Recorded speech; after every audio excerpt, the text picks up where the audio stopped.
Herkese selamlar. Öncelikle kanala abone olup videoyu beğenerek bana destek olabilirsiniz. Ön camda sileceğin silmediği bölgede oluşan kireç nasıl çıkarılır onu göstermeye çalışacağım. Not olarak yaptığım işlemler profesyonel ürünlerle yapılmadı. Yine de sonuç gerçekten tatmin etti. Benim ön cam hiç değişmemiş olduğundan dolayı taş izleri ve çizikler mevcut. Eminim onlar olmasa daha güzel görüntü çıkar diye düşünüyorum. Kireçli bölgeyi bez ile silseniz de iz kalıyor. Bu izi yok etmeye çalışacağız.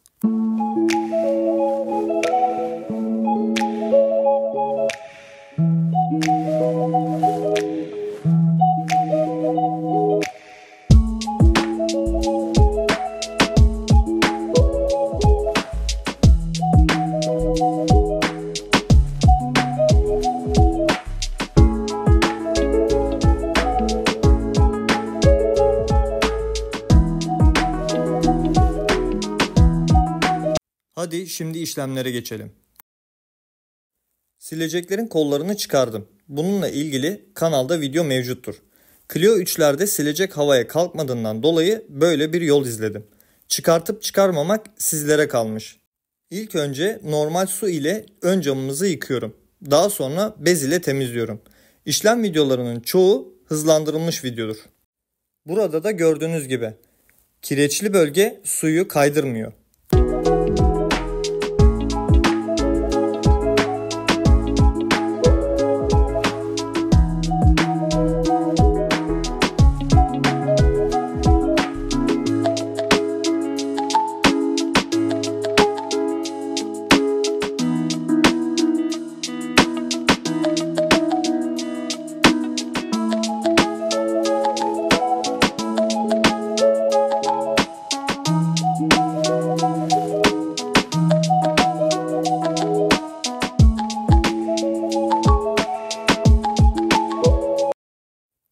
Farklı bir kuru bez ile iyice kuruluyorum.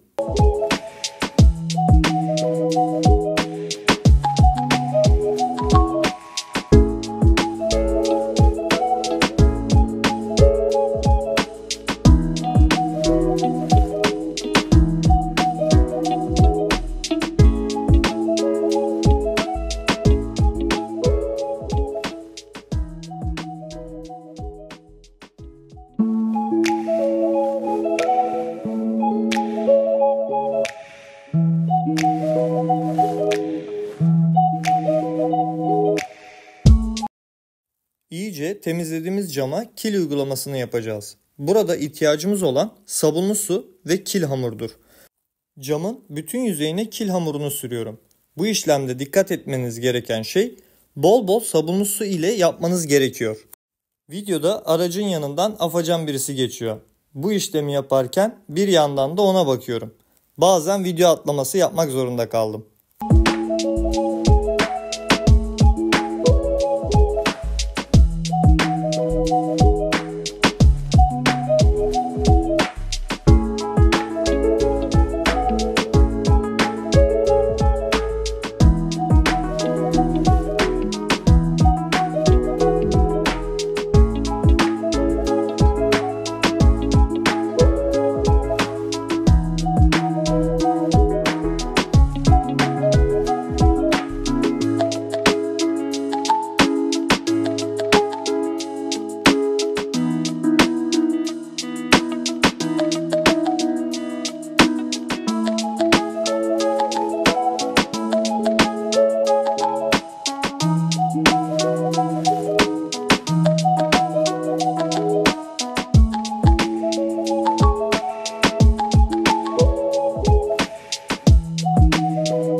Kil uygulamamız bittikten sonra normal su ile duruluyorum.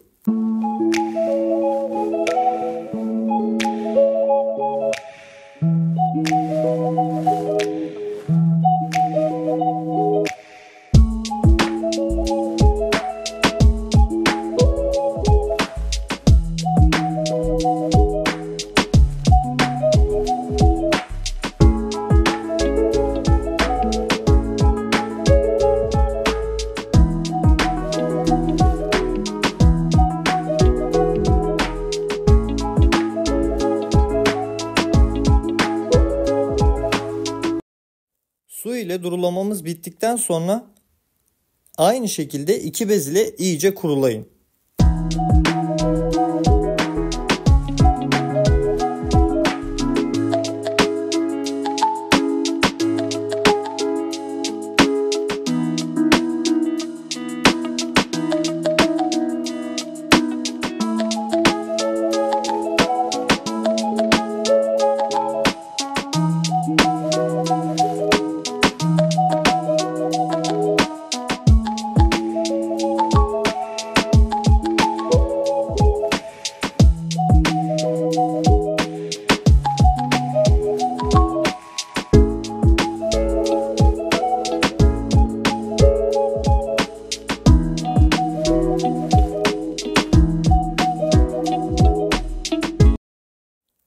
Burada kısa bir mola verip araç nasıl karıştırılır onu izliyorum.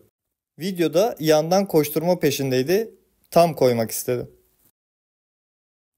Bu işlemi yapmadan önce pasta uygulaması yaptım. Fakat maalesef video kayıt etmemiş. Sizler ilk önce aynı burada yapacağım gibi ilk önce pasta uygulaması yapın. Daha sonra cila uygulamasına geçebilirsiniz. Ben el ile yapıyorum. Makine varsa muhakkak onunla yapın. Daha iyi sonuç alacaksınızdır.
Cila uygulamasından sonra bir müddet bekleyip bez ile cilamızı temizliyoruz. Bu yaptıklarımızdan sonra fark zaten ortaya çıkıyor.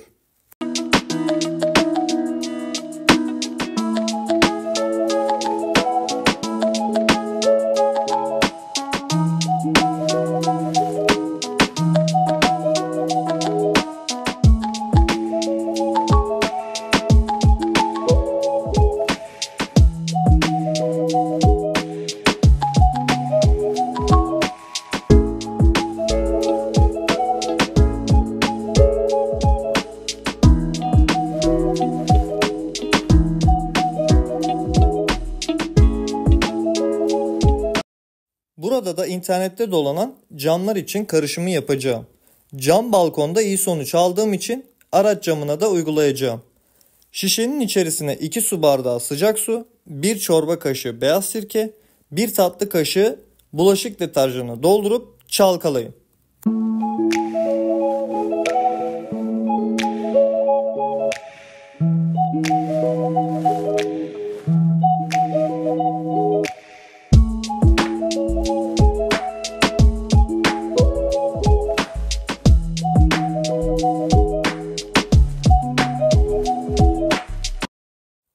Bu karışımın kireç söktüğünü görmedim. Fakat su kaydırma özelliği oluşuyor.